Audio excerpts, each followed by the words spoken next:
His skin is white just like a ghost, thick Irish roots and his blonde hair. And he sounds like a Chicago superfan, a music nerd with a collection of CDs from here to there. Yes, Andy Dare is in Chicago, interviewing and barbecuing. It's the Andy Dare Show. It's the Andy Dare Show. Welcome, everybody, to the 93rd episode of the Andy Dare Show. I'm your host, Andy Dare, and today we got a great discussion with a rock biographer slash musician slash funny guy slash just a talented juggernaut of energy named Paul Myers. And he's living in Berkeley, but he's via Toronto, been a musician for a long time, also a long-time friend of the Kids in the Hall Comedy Collective, and he's got some cool stories. Totally knows his music biz, obviously, and he's a very successful rock biographer, writing a book with Todd Rundgren in 2010, writing an awesome book about an old bluesman, Long John Baldry, and even doing a biography on his countrymen, Bare Naked Ladies. So, he's really cool. He's a funny guy. It's a great chat. I want to thank you for listening. Before we get into the interview, I would like to bring up, my little network going on here. We're calling it the Andy Dare Show Network just because we don't have a cooler title for it. But, we're starting small. Unlike my sponsors, these other shows are not local at all. These shows are spawning from New York City all the way to L.A., and, I got Jay Porks out of Staten Island, New York City. He's a concert fanatic. He's a friend of one of my favorite bands ever, the Meat Puppets. He's also a editor at concertconfessions.com, where you go see a show, you upload your video, you upload your review, your pics.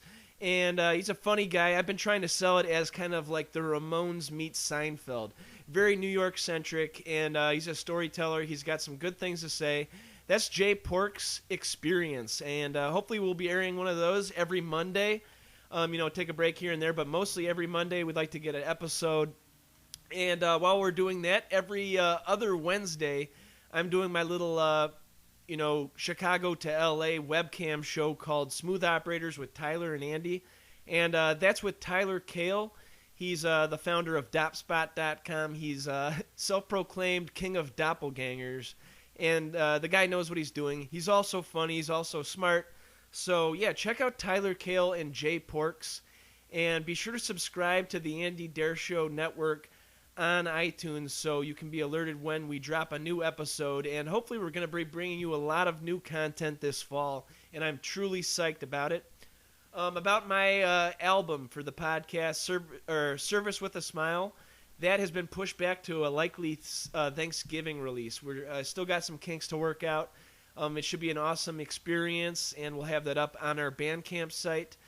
For now, you can check out our first album from 2012. That's Transmissions from the Honeycomb Hideout. And, that's 14 tracks. There's call-ins, there's bits, there's songs, there's me playing music. It's just a variety show on there. So it's exciting to bring you this content. We couldn't do it without your help, and by helping us is by clicking through our Amazon.com banner at theandydareshow.com. It takes you right to Amazon. You shop like you normally would. You spend 0 extra cents, 0 extra dollars, maybe 2 extra seconds just to check out my page first and click through, and it means that we get to keep on doing this show, bringing you awesome content, cool guests from around the world, and knowledgeable on the topic of music. So just thank you so much for listening, and without further ado, my episode 93 with special guest Paul Myers.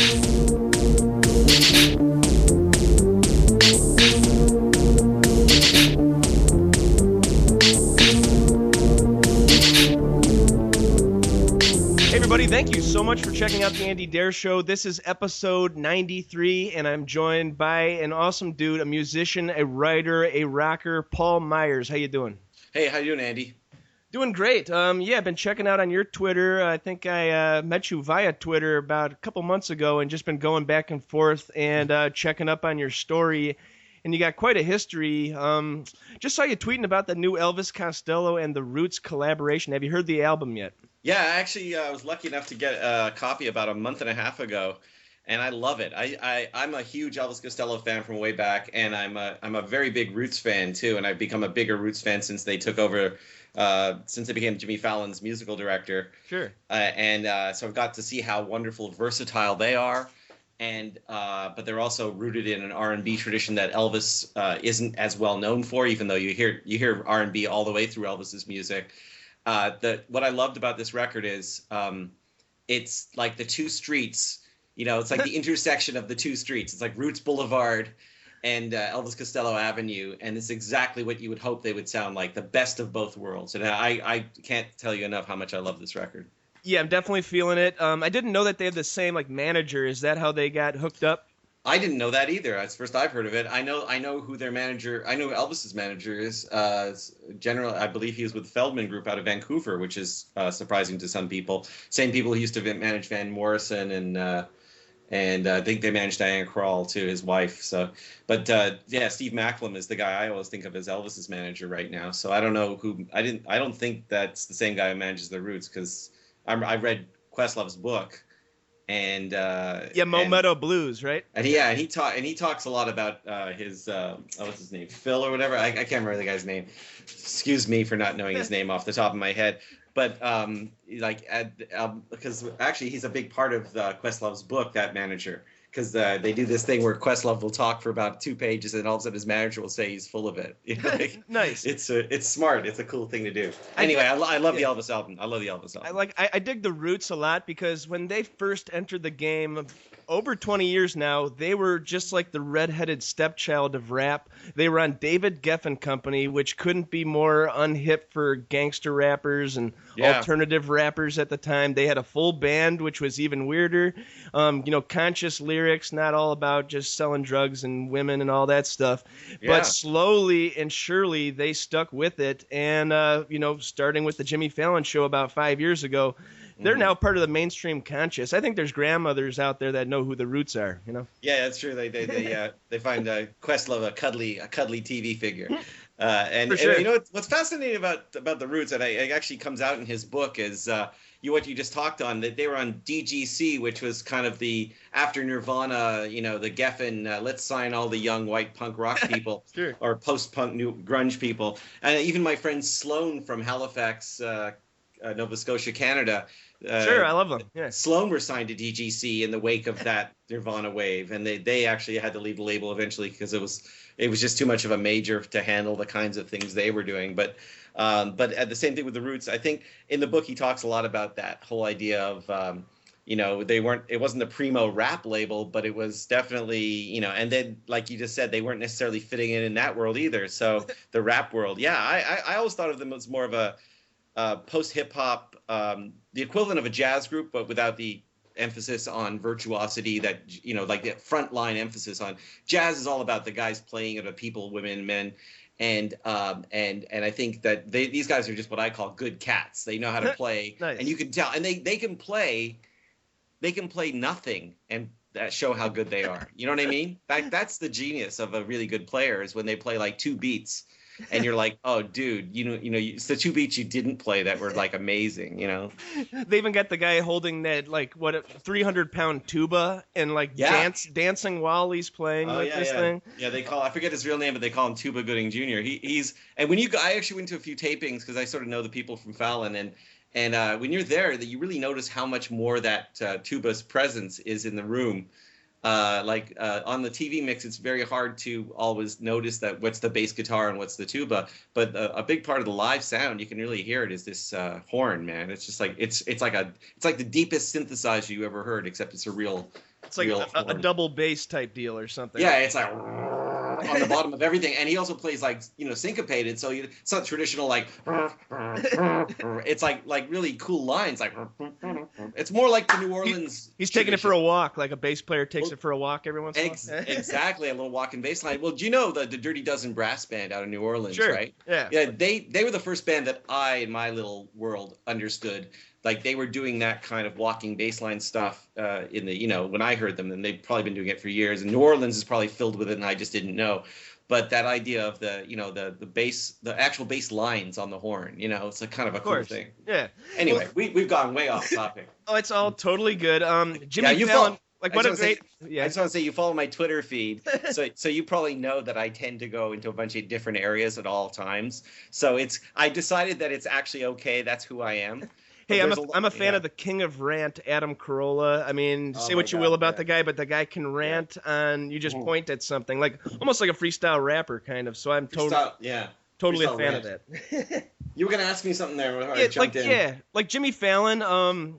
What a great idea to choose them as a house band, and it really put them like steps ahead of everybody else doing it. I mean, of course, of Jay Leno and David Letterman, but even Jimmy Kimmel. I mean, Jimmy's got what does he have? The Mighty Mighty Boss Tones guy as the announcer. Yeah, and their band are all good people too. In fact, one of those guys, the keyboard player, follows me because he's a big fan of my Todd Rundgren book, which I say that he's a big fan, but I'm really honored when anyone tells me they're a big fan of anything I did. So, sure. But he follows me on Twitter, and I was like, dude, I love your stuff on Kimmel. So I think a lot of times musicians just they get it, It puts them so far ahead of having that Kevin Eubanks with the shiny bald head playing his smooth jazz licks in the 90s. Kevin Eubanks, the thing about Kevin Eubanks though is that he was so cool. I mean, stoned probably, but so cool. Like no matter what Jay Leno threw at him, Jay, that's a good one. Exactly. I just remember, I think it was like the Gulf War or something. Invasion. But anyway, but you know what I'm saying.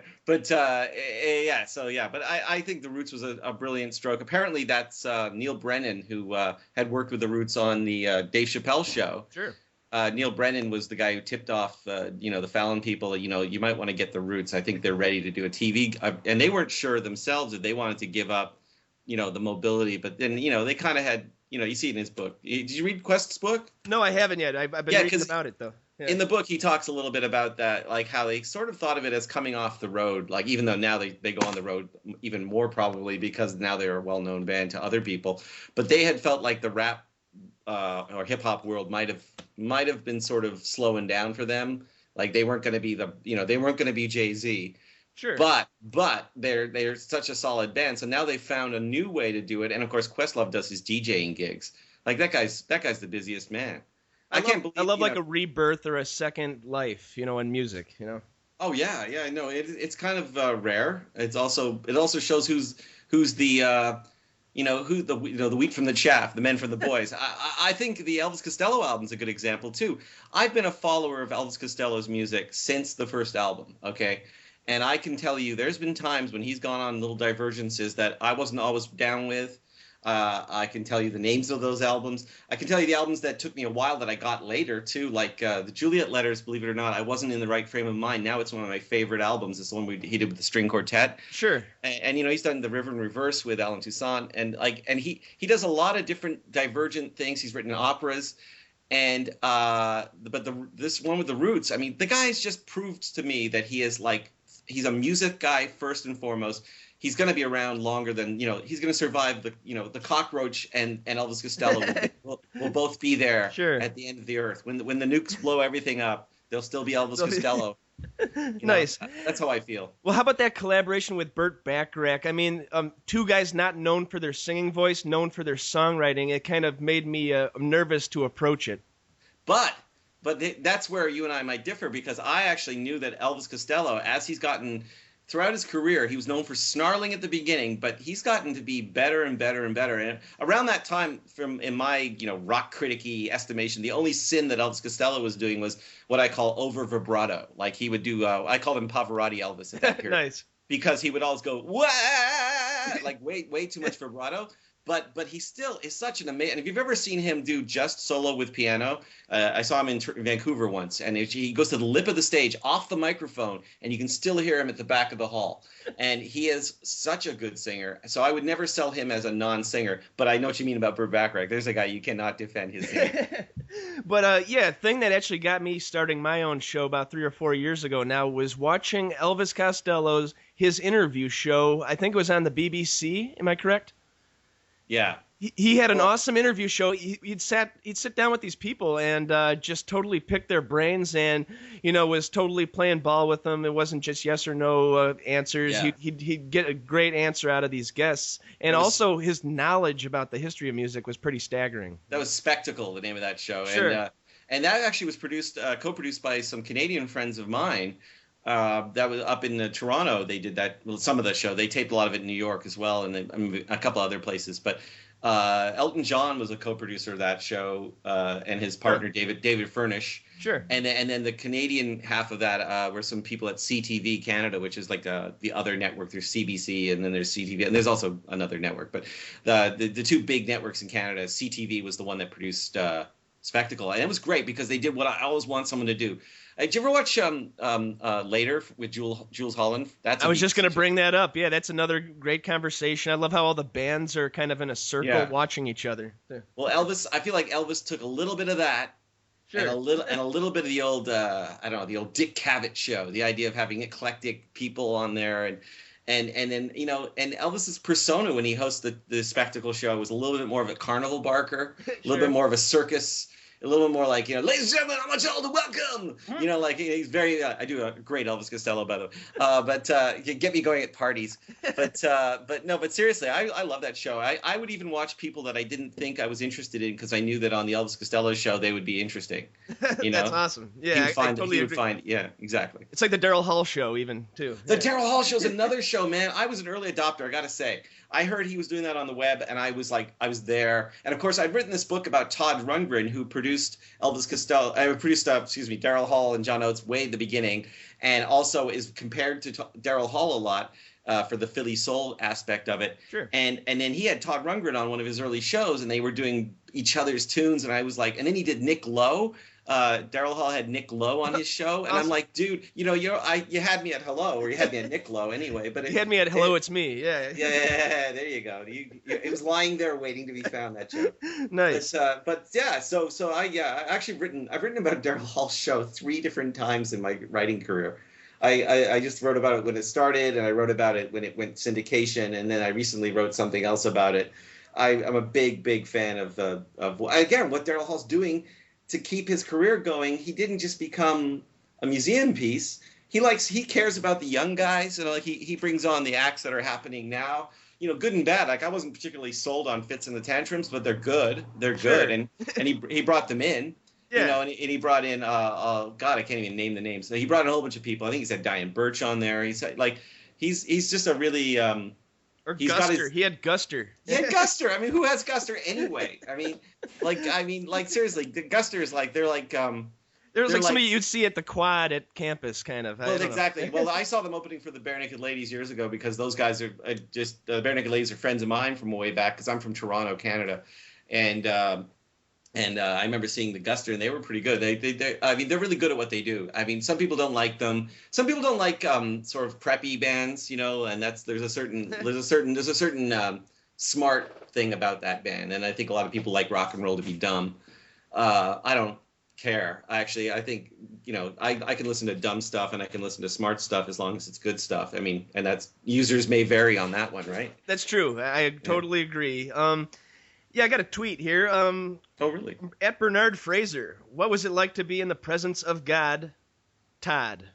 Oh, well, there you go. So thank you, Bernard, for the question. I just want to tell everyone the name of the book. It's A Wizard, a True Star, Todd Rundgren in the Studio. And just to give the background, if you didn't know, I wrote this book where I had this idea that Todd Rundgren had produced so many albums from 1969 through, to today. And during the 70s and 80s, he produced a slew of amazingly, like the New York Dolls debut album, XTC Skylarking, Patti Smith's Wave, Meatloaf's Bat Out of Hell, the the band album Stage Fright. He was the engineer on, and he worked with so many different kinds of people. Hall & Oates, Cheap Trick. He produced so many different albums for so many different people. I thought, what a neat idea, considering he also recorded like a bunch of groundbreaking solo albums as an artist. So why don't we just do the story of his production career, and it becomes a tour of the 70s and 80s and 90s. And so that's what happened. And Todd was good enough to say, okay, I like this idea. I'll you can come over to Hawaii and I'll make some time for you. He made a week for me. And every day we would go over to his house, and some days you could tell it was like, oh, great, I got to talk to Paul now. But he cooked for me at one point because he was hungry, and he said, like, I said, well, let me take you out because you're being so good. And he goes, I don't want to leave the house right now. Like, why don't we just keep going? He made stir fry, and we watched Nice. Bill Maher. We watched Bill Maher together. It was like because he didn't want to leave, he didn't want to stop his lifestyle, but he also was giving me the time, so I was basically there in his house, and he turned like what a guy, just in terms of like the generosity of time and spirit, at one point I think he was upset with me. He's a really full of ideas guy. And he helped me set up my microphone for the interview. Like he said, oh, you're going to get a better sound if you put it over here. Like, I mean, Todd Rundgren produced his own interview. You don't argue with. with that, yeah. Yeah, exactly. And he also, at one point, you could tell he was getting a little nervous. So he's like, I don't think you got enough coverage on this part of my career. And I said, don't worry, Todd, I got the plan. And it was like, you could tell he was like producing. He was thinking, if this is going to be a good book, Paul, you're going to need to ask me about this. I'm like, yeah, no, I'll get you on that. And then, so over the course of about 4 or 5 days, we did the whole thing. And the proof is his people sell my book at Todd Rundgren shows. And he signs it for people, and I think he even told some guy in L.A. on the radio that someone said, "When are you going to tell all about how you made those records?" And he goes, "Well, Paul Myers already did the job." It's like, dude, I mean, he's going to write an autobiography soon. He's going to talk about his personal life more, but this book doesn't talk about it tells a little bit of biographical information, but it's mainly about just about the work. But the work is kind of him, It's a really anyway. So it was one of the most unique experiences any writer can have, and it's certainly for me growing up listening to Hermit of Mick Hollow and Something Anything, which were two great Todd Rundgren albums. Oh, nice. Just to be hanging out with him on that level was great. But I had to not be a fanboy too because I had a job to do. I had like something like 80 albums to talk about. That's awesome. I like how like a producer's a producer. If you're just a producer of music, you're also a producer in other facets of life. Yeah. Like, as you were saying, like I'm sure if he goes to go to a Subway sandwich restaurant, he'll probably tell him, "Hey, you're putting too much mayo. You need to get, do it a little bit less mayo to oil ratio or something like that." Exactly. But I will tell you this, one thing I learned about Todd Rundgren that I mean, he's got a reputation with some people as being a control freak or just being a dictator, and I'm sure people have had their moments with Todd because he's very, he's very sure of himself, and he always was. He came out of having kind of I'd say a chip on his shoulder. Like he was a young whiz kid, and a lot of people just, he didn't know what they wanted, and he came in, and there were times when he ruffled feathers. Let's not sugarcoat that. but I did learn that, and I think this is true. He's when people have their ideas and he knows it's a good idea, he doesn't care if it's his idea. And I didn't know that about him. He's very, like, when he worked with XTC, which was a famously fractious relationship, he butted heads with Andy Partridge a lot. Skylarking, right? Yeah, skylarking. But I later learned, that Todd said he was the hugest fan of XTC. He just happened to have a different opinion about how to make the best XTC record at the time. And, and the funny thing is, Andy Partridge, begrudgingly years later, I think, has come to realize that is one of their most successful records. Sure. So Andy Partridge of XTC. so in a weird way, like you could say the proof is in the results, but I also think that people will remember your people skills, and if that part of your career wasn't developed yet, like I don't know. That's the fair answer. I mean, Todd knows I love him. I can say that about him. I was gonna ask how he got his start. Was he one of the Tin Pan Alley or like the singer-songwriter guys like Lou Reed? But then I realized in my brain I'm a big fan of the Nuggets box sets. Yeah. And how about the Nazz with Open My Eyes? Yeah. No.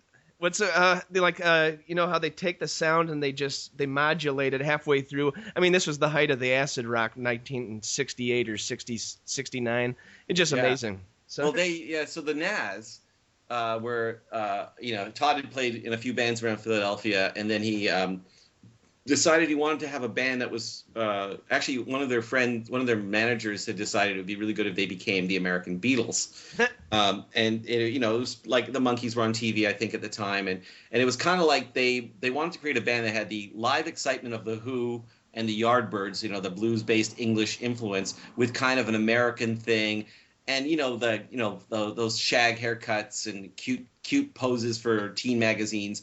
And they actually created a huge buzz before they ever played a live show, and then they made their record after they already had this like teen following. So they were kind of doomed from the start in terms of the long career, because they kind of already created a buzz about themselves without ever really earning it, so to speak. I mean, the records are great.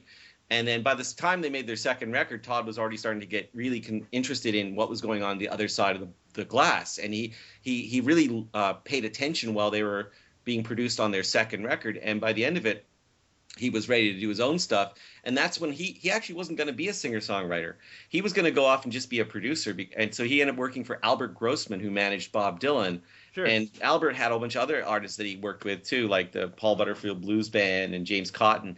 And so Todd was brought in as this hotshot engineer to work on anything that Albert Grossman asked him to. And he worked with the band, Robbie Robertson. Of course. Yeah. And then he worked on that album. He was just like, I think it was his second or third album or something. And then he started getting his name as producer on a few things. And I guess the big thing that kind of caught everyone off guard is when he took over from George Harrison to produce Badfinger. George. Yeah, George did half and Todd did half, pretty much, of that first Badfinger. Yeah, it wasn't the first Badfinger, but it was they'd done one with Paul McCartney, and then this was the album called Straight Up. Well, not Paul McCartney. They'd done one where Paul McCartney wrote a song, and then Mal Evans and that whole crew of Apple people had done it. George was starting this album Straight Up with all sorts of cool people on it, and then he got the call from Ravi Shankar that Bangladesh was in trouble. So Ravi and him decided to do this big concert, and he realized to pull it all off and get all these people in, he'd have to put the Badfinger album on the side burner. And so it was offered that they could just give it to Todd Rundgren, who was kind of, a name in the emerging business. And so Albert Grossman got him this amazing record deal, which made everybody think, if he's worth that much money, he must be great. And the next thing you know, he was working for the New York Dolls. He was working for Grand Funk Railroad. He produced "We're an American Band." Really? And they did this. They did the single, released the single while they were in the studio making the album. The single goes top 20 before the album's even finished. And it was like, he said that's never happened to him before. It rarely happens to anyone, like that you're still in the studio while you're watching the single go up the charts. And then the whole album came out, and it was like, changed Grand Funk Railroad's career. So after that, he became this guy that everybody wanted to like work with at least once, And the Tubes did great work with him, I thought. The band The Tubes. Oh, I love the Tubes, yeah. Yeah, they did the Remote Control album is one of those unsung classics that you should always dig out. It's just packed with really, tight arrangements and stuff like that. Yesterday was Fee Waybil's birthday, actually. That's right. He's was it 64 or something? Huh. Yeah, it's amazing, right? Like, how about the 90s for Todd Rundgren? I knew he was an early adapter of the internet. I think I read somewhere that he had like a GeoCities site in like 1992 or something, and wasn't he doing like a mail list via online way early or something? Yeah, Todd had this thing called Patronet, and they as in patrons, when you pay money to be someone's patron of the arts. Sure. So he started this thing, but it was way too early. Like, broadband hadn't been sort of introduced to home internet yet. You know what I mean? So we only had like really lousy 144 baud dial-up, and so if you wanted to send any music files around, it would take forever. I mean, it would literally take like remember those old stories of people like torrenting movies, and it takes 6 days or something, So Todd had this idea that, since his fan base were reliable but not necessarily troubling the major label numbers, he'd been on Warner Brothers, and that was like critically acclaimed but probably not big for the bottom line at Warner's. So he decided, hey, I could probably make more and sell it for less if I just go direct to my fans. But there was no solid delivery system. So I would say Patronet was successful-ish, but it wasn't massively successful. He basically was doing that, what iTunes ended up doing in a more modified way, like selling the music as digital files to his fans. Sure, but 10 years earlier. Yeah. 10 years earlier, yeah. And Prince tried it a few years later, after that. And Prince also had a few issues. I'm not sure what his issues were. I haven't followed that story as closely, but you know, so the Patronet was a really important thing. I remember I wrote an article about that in the 90s because it was something that I'd never heard of at the time. He also did a thing that some things don't always pan out. Like he did this thing with Philips where you could remix the record. It was like interactive music. So he made a record. He made a record that had tracks that were meant to be able to be changed. So you could listen to it like for a rock mix if you wanted to, or hit another button and it would let you make a soft, you know, less drums mix. And he also got other people in to do like remixes of his record for that thing. So you could choose the Jerry Harrison mix, or, you know, unfortunately the hardware, it was dedicated to the Philips system, and it sort of ended up becoming like a beta thing. You know, it became like beta versus VHS. Like when a format doesn't catch on, then everything for that format falls away, right? The idea was there, but the hardware had yet to be perfected. Yeah. All right, is it cool if we take a little break and I call you back and we do another 20 minutes? Yeah, absolutely. Awesome. I'm just going to bring up my awesome sponsors. We'll be right back with Paul Myers. Follow him at PULMYEARS. Did I get that right? Mm-hmm. Pull my ears. Okay. Pull my ears. All right, we'll be right back. This episode of The Andy Dare Show is brought to you in part by Uncle Bub's award-winning barbecue in Westmont, Illinois. Family owned and operated since 1997, Uncle Bub's is the real deal barbecue. A family-friendly restaurant open 7 days a week. Also, it's a full-service catering company doing weddings, pig roasts, luau's, grill packages, you name it. They have a friendly, helpful staff that will make sure that your party goes off without a hitch. Call them at 630-493-9000. Visit them at 132 South Cass Avenue in Westmont, Illinois, and UncleBubs.com. Hey man, I know you like grilling. I know you like getting those dark grill marks on your burgers, fish, chicken. And I know you don't want to just dry your meat out like you're cooking with a hairdryer. Why not get the Man Grate and click through the AndyDareShow.com's banner so we can keep the lights on here at Honeycomb Hideout Studios in gorgeous Westmont, Illinois. The Man Grate. This episode of The Andy Dare Show is brought to you in part by Record Utopia, a music lover's dream with thousands of vinyl records, musical instruments, and sound gear. They buy, sell, and trade. Give them a call at 630-963-1957. Visit them in Westmont, Illinois at 309 West Ogden Avenue, on the web at recordutopia.com. It's always a good, relaxed atmosphere. Check them out, Record Utopia. We are right back with Paul Myers. I just thought we'd do another part. I'm having a blast chatting with you. And, I got another tweet. How about your favorite musicians growing up? This is by @FennyRob. My favorite musicians growing up? Well, I mean, from when I was a child, I can totally remember being a huge Beatle fan, and also the Monkees at the time, actually, because there was a certain age when I didn't even know the difference between the Monkees and the Beatles. And you know, historically now, that's been born to be somewhat a fair thing to do, because the people who made the Monkees records were pretty awesome songwriters too, like Carole King. Carole King wrote "Last Train to Clarksville." Pleasant Valley Sunday, and you know, and a lot of the best songwriters and producers of the '60s worked on Monkees records.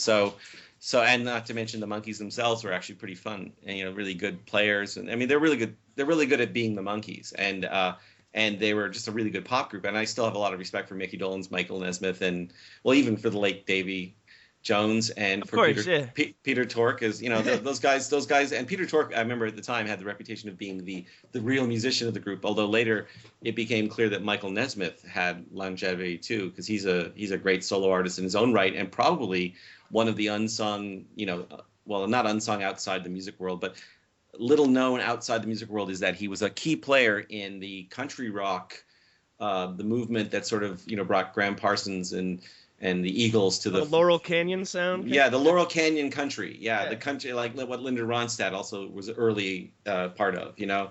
And Michael Nesmith was, in fact, Michael Nesmith wrote "Different Drum," which was nice. Linda Ronstadt's first single. So I like weird albums by bands that not many people know of. How about the Monkees album called Head? We have it at the record store, and I'm tempted to give it a try. Oh, it's crazy. Yeah, that's that was, you know, the film is like, the film's an American piece of surrealism. I mean, it's probably one of the most disturbing pop films. Well, if you also compare it to other what they call jukebox movies, like when a band makes a movie like Help on a Hard Day's Night, Sure. Head was like a trip, but I mean, Head was a product of its time too, right?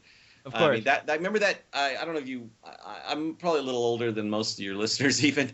But I remember when the Monkees freaked out. I remember when the Monkees went from being, the puppets with the red shirts to suddenly growing their hair long and wearing dashiki robes, and and Mickey got a fro. Mickey got like a big permy haircut, and and the Davy started wearing big flares, and Mike was wearing the colored shades, and that was that's when they had the psychedelic backdrop. Remember when Nice. Davey would dance against that psych that went into the rainbow, and that was when they freaked out. And then around that time, I think Rafelson, if I'm pronouncing his name right, that's when Head came together, because they were just really, it was definitely anarchy inside the Monkees world. I've read various accounts on that. I have some friends who if they happen to hear this, they would call me on the details, because I don't want to get the details wrong, but.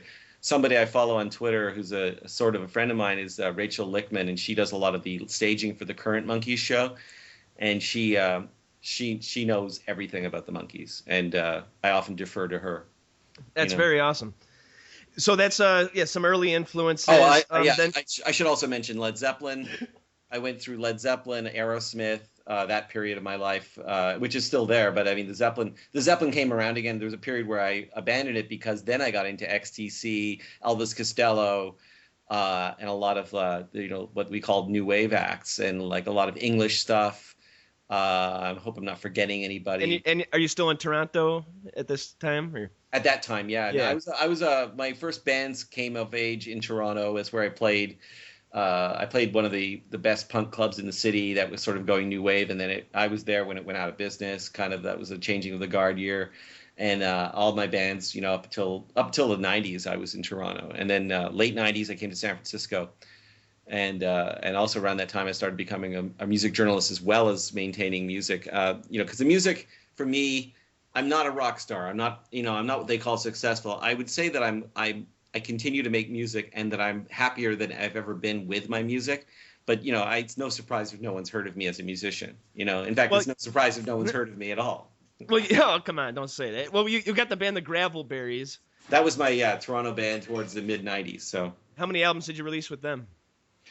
We actually only made about 1.5, and we released one. And I had a hard time keeping that together, and then that's around the time I moved to San Francisco, so I didn't really keep that band together. But I recently reissued the album as a digital download, and I added the 3 of the songs that we'd recorded for the second album. And so it's sort of like the album was called Bowl of Globes, which it has a picture of a bowl filled with little globe lights. And it's a very literal album title.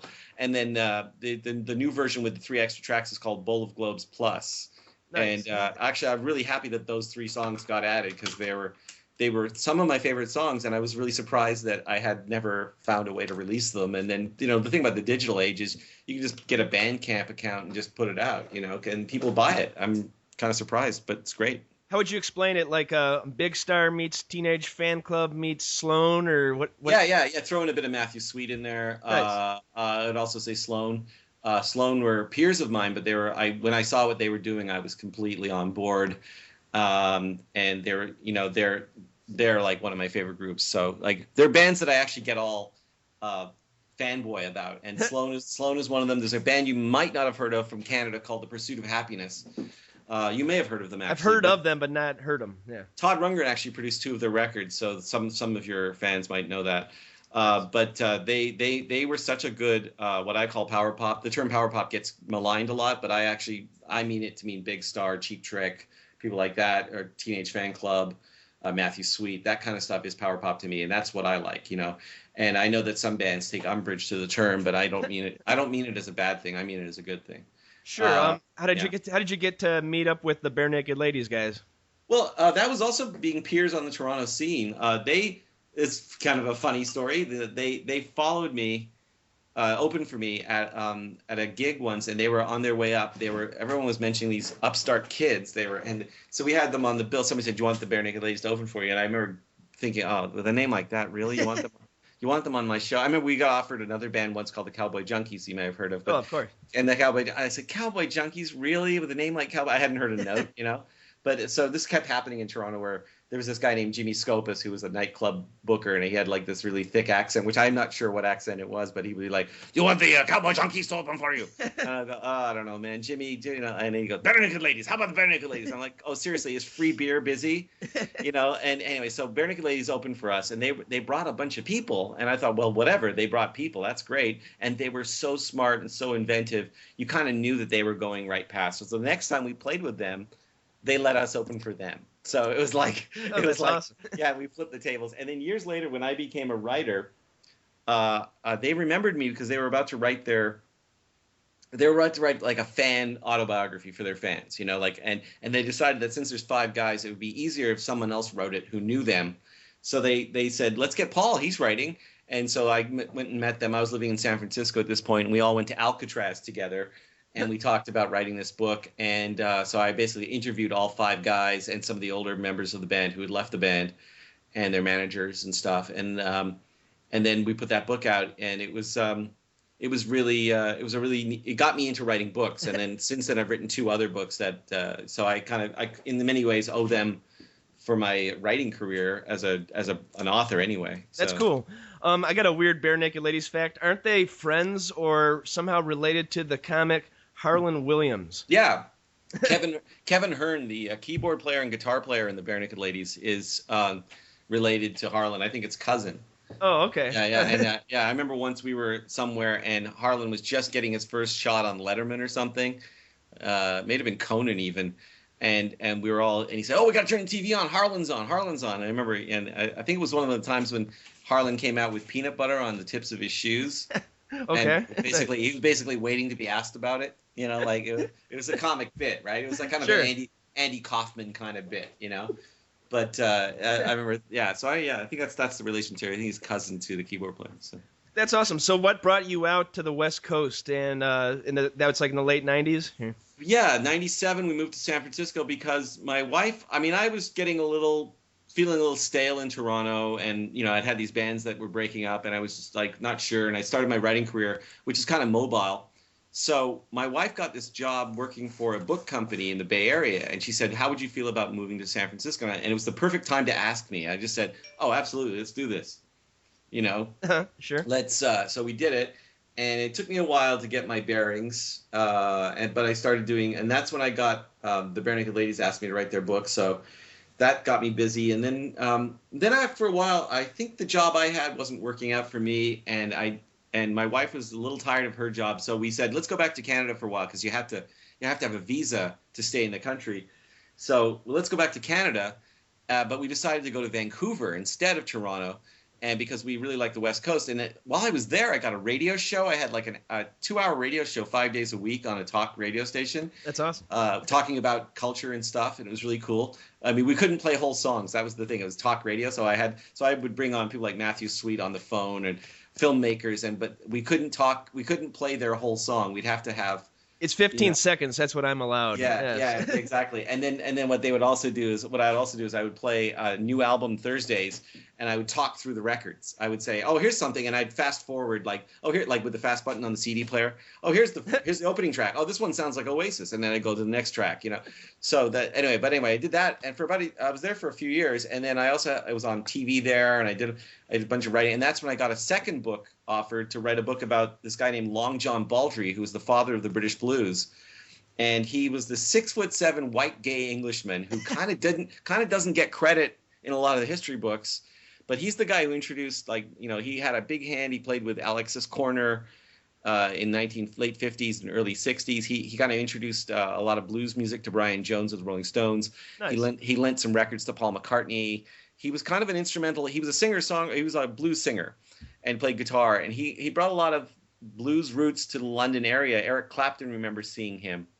Muddy Waters is actually he lived about 2 blocks from where I'm recording this in the suburb of Chicago. Like, that's it's Westmont, Illinois. So we got kind of like a blues thing going here too. Oh, so yeah, I have deep respect for it. Well, much like the Chicago and you know, that area is the birthplace of a certain electric blues in America, and the Mississippi is like the birth of a certain other American blues. London, the mouth of the Thames, where Eel Pie Island is, ends up being the cradle of the British blues movement, and that's where Long John Baldry used to play with bands like Art Wood, who is Ron Wood's brother, and Ron Wood used to also play there, and Jeff Beck used to play at this place. They used to play dances where they'd play R&B songs. Awesome. And then eventually the Rolling Stones formed, and they played up in Richmond. So the cool thing about my book was I got to tell the whole story about the British blues through the story of this guy. But I interviewed Elton John, who got his name and start from John Baldry. He played in John Baldry's band, and Rod Stewart. What? Rod Really? Stewart. Yeah, Rod Stewart was also playing harmonica on a train platform right near Eel Pie Island, and Long John Baldry heard him and said, "Dear boy, what are you doing there?" That's how he talked. "Dear boy, what are you doing there? You need to come play with me tonight." And so he had Rod Stewart on stage with him, and then Rod Stewart told me in the book, I had the pleasure of having Rod on the phone, and he said, without John Baldry, I wouldn't have any of my success. So it's like, and then, there's a lot of stories like that in the book. And Elton John wrote Someone Saved My Life Tonight about an incident where he was near suicide, and Bernie Taupin and John Baldry were helping him not kill himself. And so John That's Baldry, huge. John Baldry's like in the Woody Allen movie Zelig. He's this character who goes through life, and the history of music. And for some reason, nobody really talks about John Baldry, probably because it's a weird story, because he's a 6'7" white gay Englishman, But Eric Clapton even tells me in the book, like I interviewed Eric Clapton for the book, and he tells me he used to come and see. He said, I wasn't so interested he wasn't influenced by Baldry's actual music as the fact that a white guy was playing the blues, so it meant that it was okay for Eric Clapton to do it. Nice. And that to me that's hugely important, right? How long did he live till, Baldry? He lived till about 2006. Oh, okay. So we got to see all the major success of these guys. That's awesome. Yeah.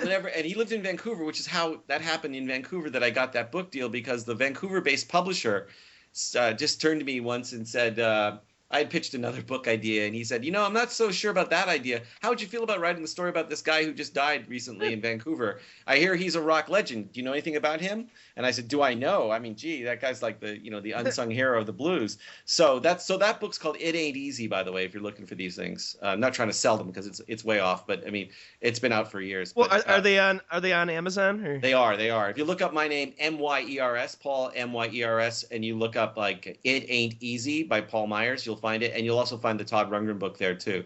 Okay, so the Dare Nation can click through the AndyDareShow.com so we can keep our lights on here and purchase all these awesome books. A Wizard, a True Star, the Todd Rundgren in the Studio. And the Bare Naked Lady one, the Todd Rundgren one's called A Wizard, a True Star, Todd Rundgren in the Studio, and the Bare Naked Lady one is called Bare Naked Ladies Public Stunts Private Stories. Nice. Yeah. And they're all in print, right? Well, some of them are only available in electronic print, but the Todd Rundgren is still in print, and I think the Baldry one is still in print, but I don't think it's had a reprinting, but it's definitely still available. Awesome. So, what's next? How many drafts you got on your computer for new books, or what do you look to do next? Right now, I'm doing a lot of freelance stuff for other things, and I have a couple of ideas on the burner. There's a book I can't talk about that I might be helping someone with, and I'll tell you about that when it's ready to be announced. Cool. And also making music. I'm back to making music. I have this band called the Paul and John, which is me and this guy John Mormon from San Francisco.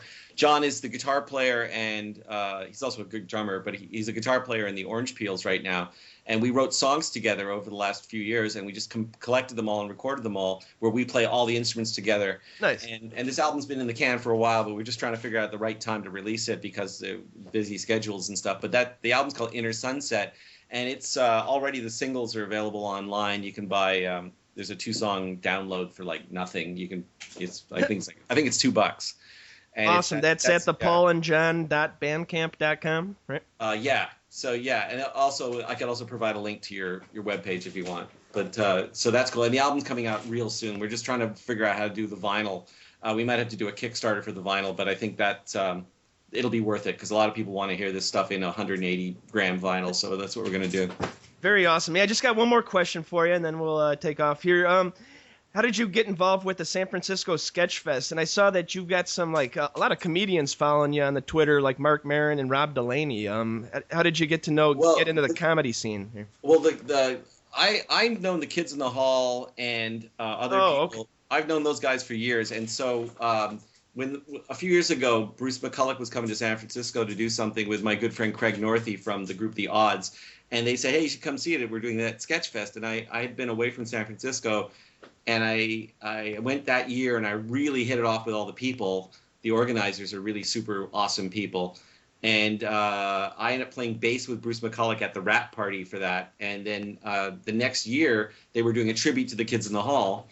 And so the Kids in the Hall said, well, why don't we get Paul Myers to moderate? Because I've known the Kids in the Hall since their earliest club shows. Like, seriously, there was like 10 people in the audience at the beginning. And then they were packing out the Rivoli Club every week. Wow. And before they got their TV show. Like, so I've known them forever.